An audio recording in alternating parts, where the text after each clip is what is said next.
लग्न चार्ट दिया है। इसके आधार पर उन्होंने किसी भी तरह का कोई प्रश्न नहीं किया है, लेकिन हमें लग्न चार्ट के माध्यम से कुछ भविष्य फल कथन करनी है। इसके लिए हमें सबसे पहले जरूरत होती है उम्र की। मानिए ये बालिका है, वृद्ध है या युवा है। इसके कुछ टूल्स होते हैं जिसके आधार पर हम इन चीज़ों को डिफाइन करते हैं। जैसे कि शनि की स्थिति को हम समझते हैं। जब हम किसी भी कुंडली का उम्र निकालने की कोशिश उम्र निकालना चाहते हैं तो हमें शनि की स्थिति को समझना होता है। शनि इनके 11 नंबर की राशि में। तो अगर मान लो शनि भी अगर देखो तो इसके साथ साथ गुरु का ट्रांजिट भी देखना होता है। गुरु जैसे कि 6 नंबर की राशि में है। तो यहाँ पर यह होता है कि 6 नंबर की राशि +12, मानिए 18 हो जाएंगे, +12 ये 30 हो जाएंगे। और अभी गुरुदेव जो है वो 12 12 24, और अभी गुरुदेव जो है वो गोचर कर रहे हैं कर्क राशि में। मिथुन राशि में कर रहे हैं, लेकिन हमें कर्क ही समझना है क्योंकि हमको इनका गोचर निकालना है या फिर इनकी उम्र निकालनी है। कर्क मिथुन आप कैलकुलेट कर लीजिए।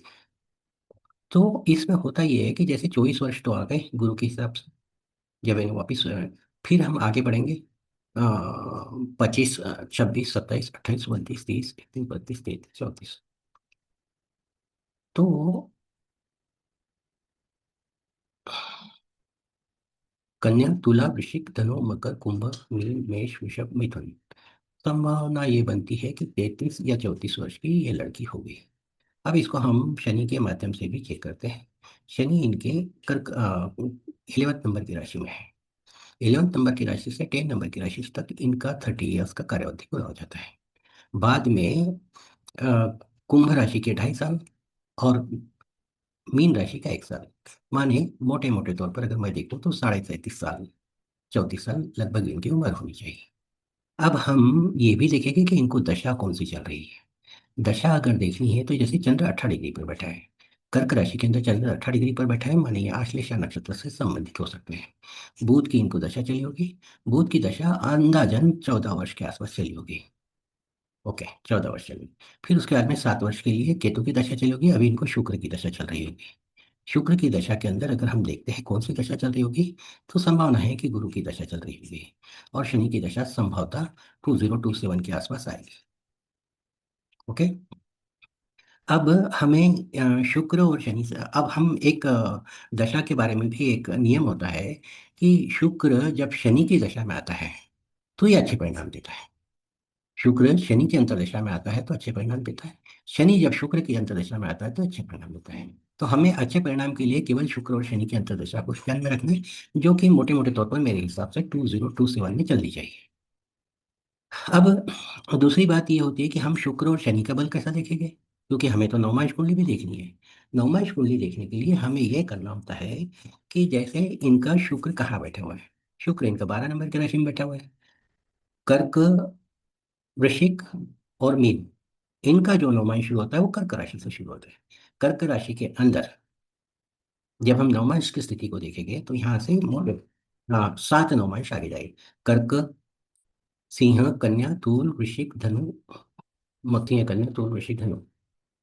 कर्क, सिंह, कन्या, तूल, वृश्चिक, धनु। तो यहाँ पर 6 नंबर आगे जाएगा कर्क राशि से। तो ये होगा धनु नवमांश।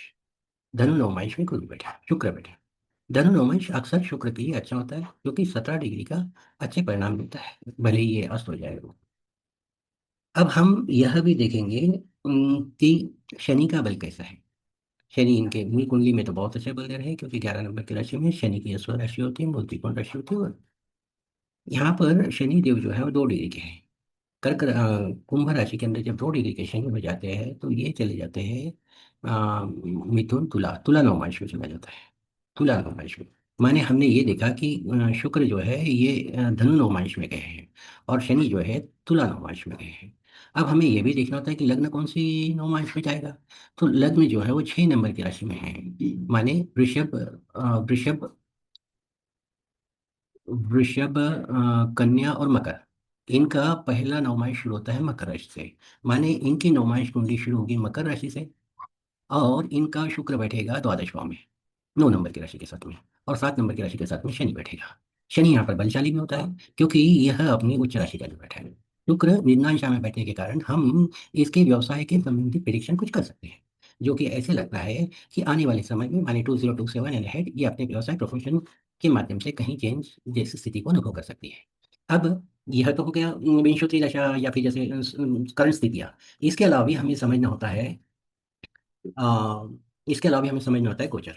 गोचर के हिसाब से अगर देखें तो कर्क राशि को अभी गुरुदेव जो है द्वादश स्थान में चल रहे हैं। द्वादश स्थान के कारण इनका जो खर्च है वो थोड़ा बढ़ गया होगा, और इन्हें कुछ अप्रिय घटनाओं का सामना करना पड़ा होगा। ये इन्हें जैसे हम गोचर के माध्यम से कह सकते हैं। लेकिन अ, अगर हम यह भी कहें कि आने वाला समय कब इनको अनुकूल होगा गुरु के गोचर के हिसाब से, तो गुरु का गोचर जो है जून 2026 से कर्क राशि में होगा। कर्क राशि में जब गोचर होगा तो ये इनको अनुकूल परिणाम देगा।